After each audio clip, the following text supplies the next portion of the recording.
वसुदेवसुतं देवं कंसचाणूरमर्दनं देवकी परमानन्दं कृष्णौ वन्दे जगद्गुरुं श्रीकृष्णौ वन्दे जगद्गुरुं। जय श्री कृष्ण। ॐ श्री परमात्मने नमः। श्रीमद्भगवद्गीता अथ सप्तमोऽध्यायः।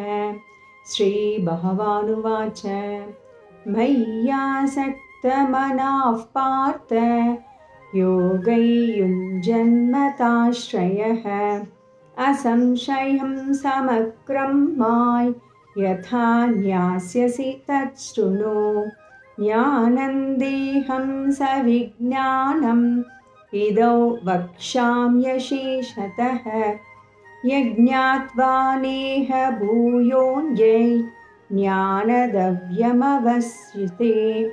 मनुष्याणां सहस्रेषु कश्चित् यतति सिद्धये यततामभिचित्तानां कश्चिन्मावेति तत्त्वतः।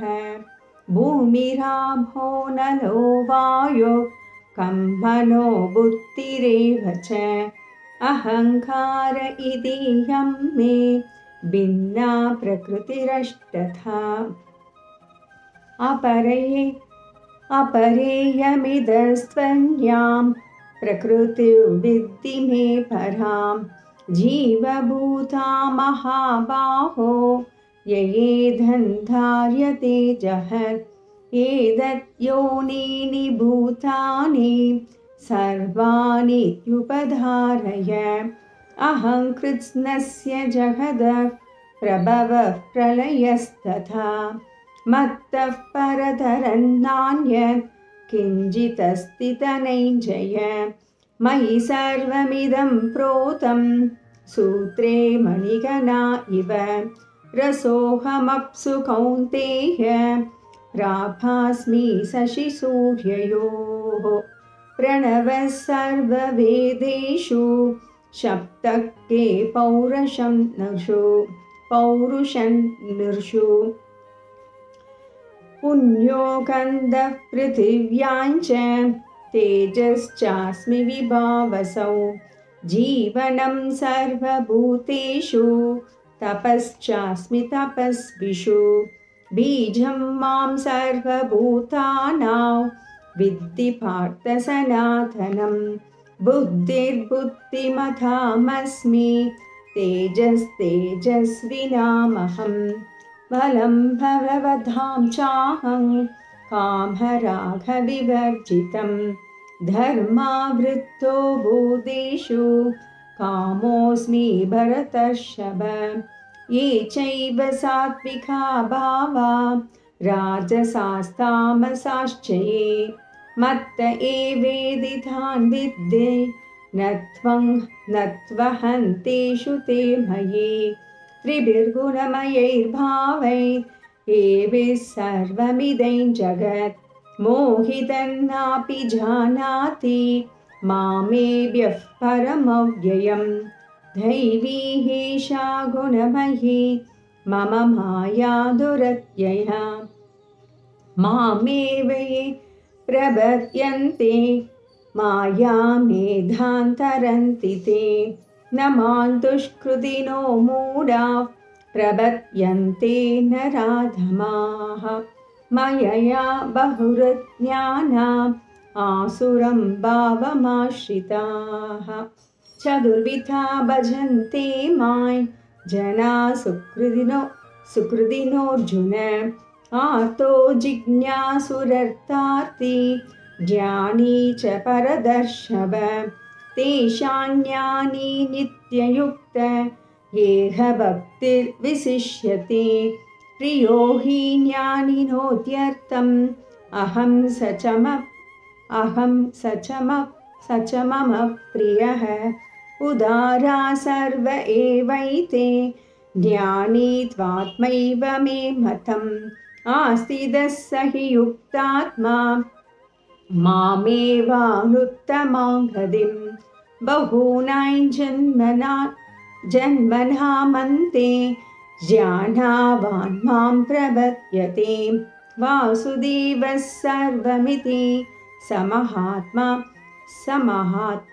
चतुर्लभः कामैस्तैस्तैर्हृदज्ञानाः प्रपद्यन्तेऽन्यदेवताः थन्थं नियममास्ताय प्रकृत्या नियता स्वया यो यायान्धनुं भक्तश्रद्धयार्चितुमिच्छति तस्याचलां श्रद्धां तामेव विदधाम्यहं सदया श्रद्धया युक्तस्तस्याराधनमीहते लभते च ततः कामान् मयैव विहितान् हितान् अन्तवत्तु फलं तेषां तद्भवत्यल्पमेतसां देवान् देवयजो यान्ति मद्भक्ता यान्ति मामपि अव्यक्तौ व्यक्तिमापन्नं मन्यन्ते मामबुद्धयः परं भावमजानन्दो ममाव्ययमनुत्तमम् नाहं प्रकाशः सर्वस्य योगमाया समावृतः मूढोऽयं नाभिजाताति लोको मामजमव्ययम् वेदाहं समतीतानि वर्तमानानि चार्जुन भविष्याणि च भूतानि मां तु वेद न कश्चन इच्छाद्वेषसमुत्थेन द्वन्द्वमोहेन भारत सर्वभूतानि सम्मोहं सर्गे यान्ति परन्तप येषां त्वन्तगतं पापै जनानां पुण्यकर्मणां ते तद्वन्द्वमोहनिर्मुक्ता भजन्ते मां दृढव्रताः जरामरणमोक्षाय मामाश्रित्य यतन्ति ये ते ब्रह्म तद्विदुः अध्यात्मं कर्म चाखिलं साधिभूतादिदैवं मां साधियज्ञं च ये विदुः प्रयाणकालेऽपि च मां ते विदुर्युक्तचेतसः ॐ तत्सदिति श्रीमद्भगवद्गीतासु उपनिषत्सु ब्रह्मविद्यायां योगशास्त्रे श्रीकृष्णार्जुनसंवादे ज्ञानविज्ञानयोगो नाम सप्तमोऽध्यायः। ॐ श्रीकृष्णार्पणमस्तु। योगीशं सच्चिदानन्दं वासुदेवं व्रजप्रियं धर्मसंस्थापकौमेरं कृष्णौ वन्दे जगद्गुरुं श्रीकृष्णौ वन्दे जगद्गुरुं श्रीकृष्ण। ओम जय श्री कृष्ण।